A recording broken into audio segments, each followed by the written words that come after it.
বর্তমান সময়ে খবরের চ্যানেল থেকে শুরু করে পাড়ার মোড়ে চায়ের আড্ডা সব জায়গায় একটাই আলোচনা 2026 নাকি ভয়ঙ্কর এল নিনো আসতে চলেছে।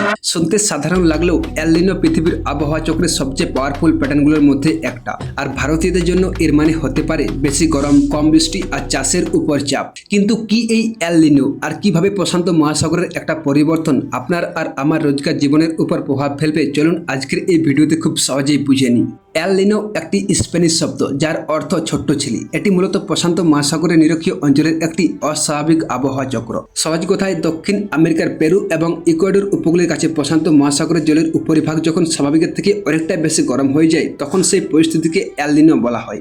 এই গরম জল বাতাসের ফ্লোকে বদলে দেয়, আর সেই বদল পুরো পৃথিবীর ওয়েদার সিস্টেমের উপর রিফিল ইফেক্ট তৈরি করে। আর ভারতের ওয়েদার এর মধ্যেই পড়ে। ভারতের বর্ষা অনেকটাই গ্লোবাল ওয়াইন্ড প্যাটার্নের উপর নির্ভর করে হয়। এল নিনো এলে সেই প্যাটার্ন দুর্বল হতে পারে, ফলে বর্ষা দেরিতে আসতে পারে, বৃষ্টি কম হতে পারে আর তাপমাত্রা আরো বেশি করে বাড়তে পারে। পুরুলিয়া আর বাঁকুড়ার মতো শুকনো এলাকায় এর প্রভাব আরো বেশি হতে পারে। বর্তমানের ফরকাস্ট অনুযায়ী 2026-এর এল নিনো মডারেটের থেকে স্ট্রং হওয়ার চান্স অনেক বেশি। কিছু মডেল তো এটাকে সুপার এল নিনো হওয়ার সম্ভাবনাও দেখাচ্ছে। So basically India is danger now.